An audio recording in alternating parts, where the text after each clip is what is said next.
Town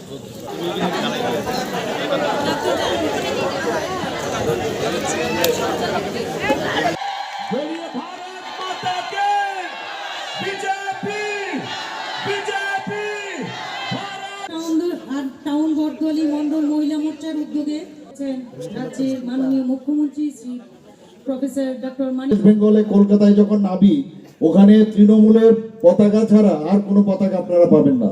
এখানে West Bengal থেকে আসা দুজন আমাদের সম্মানীয় বিধায়িকা এসছেন, আপনারা দেখেছেন সমস্ত জায়গায় রাস্তাঘাটে সব জায়গায় কংগ্রেসের ফ্ল্যাগ থেকে আরম্ভ করে, তৃণমূলের ফ্ল্যাগ থেকে আরম্ভ করে, সিপিএম এর ফ্ল্যাগ থেকে আরম্ভ করে পথ করছে, কোথাও কোনো সমস্যা নেই। এখানে রাজীববাবু বলেছিলেন যে এখানকার যে নতুন করে মিতালি হয়েছে, প্রেম ডেভেলপ করেছে, সেই প্রেম ওনারা বলছেন এখানে নাকি কোনো রকম গণতন্ত্র নেই। আর এই গণতন্ত্র আছে বলেই আজকে প্রেমটা খোলায়াম আপনারা করতে পারছেন। আমাদের ত্রিপুরাতে এত বড় এত সুন্দরভাবে আমরা গণতন্ত্রকে আমরা রক্ষা করছি, তার জন্যই এতদিন লুকিয়ে লুকিয়ে আপনারা প্রেম করতেন, এখন খোলায়াম আপনারা প্রেম করতে পারছেন। সেটা একমাত্র সম্ভব হয়েছে কারণ ত্রিপুরাতে গণতন্ত্র আছে। আমি দেখেছি এর মধ্যে আমরা এতদিন ধরে খুন সন্ত্রাসের পার্টি আমরা দেখেছি। আমরা 70 দশকে আমরা দেখেছি কি করে রবীন্দ্রনাথ ঠাকুরের মূর্তি ভাঙতে হয়, বিবেকানন্দের মূর্তি ভাঙতে হয়। আমরা দেখেছি রবীন্দ্রনাথকে ওনারা কি বলছেন যে বুর্জুয়া কবি, এবং আমাদের বিবেকানন্দকে বলতেন যে উনি ছদ্মবেশী, নানাভাবে অস্থির শব্দ ওনার এগেনস্টে করতেন। আমরা সেই পার্টি আজকে গিয়ে হাত মিলিয়েছে সে কংগ্রেসের সাথে। তো কংগ্রেসের যে চরিত্র আমরা সবাই জানি যে একটা উচ্ছৃঙ্খলতার পার্টি, এবং উচ্ছৃঙ্খলতার শুধু না খুন সন্ত্রাসেরও পার্টি। এখানে এসেছিলাম গতকালও আমাদের যুব মোর্চার এই 8 নং বর্দোয়ালির এখানে সম্মেলন হয়েছে। সেই সম্মেলনেও আমরা অনেক আলোচনা করেছি।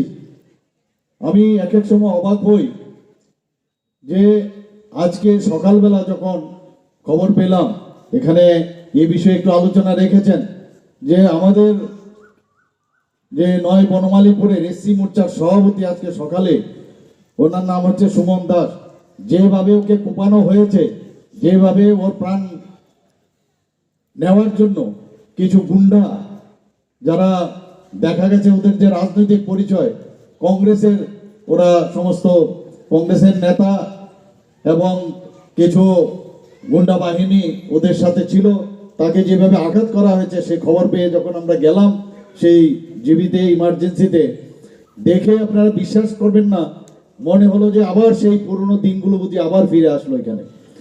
আমরা এর আগেও আমরা দেখেছি খালি খুন সন্ত্রাসের রাজনীতি 35 বছর আমাদের এখানে, আর ওয়েস্ট বেঙ্গলে 34 বছরের রাজত্ব আমরা এই কমিউনিস্টদের আমরা দেখেছি।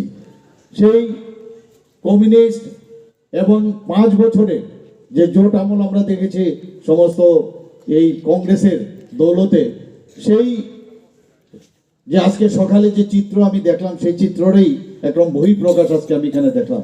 সত্যি খারাপ লাগে যেন আবার সেই পুরনো দিনগুলো এখানে আনছে। বারবার ওরা বলছে এখানে আইন শৃঙ্খলার অবনতি, আইন শৃঙ্খলা নেই। পশ্চিমবঙ্গ থেকে এখানে তৃণমূলের বহুত লোক এখানে এসছে, ওরা বারবার এখানে এসে এই কথাগুলো বলছেন। এখানে আমাদের অগ্নিমিত্রদি বলেছেন পশ্চিমবাংলার কি দুরবস্থা, মা বোনদের কি অবস্থা ওখানকার, সেই বিষয়ে এখানে বিস্তর আলোচনা হয়েছে, আমরা পত্রপত্রিকার মধ্যে আমরা দেখি।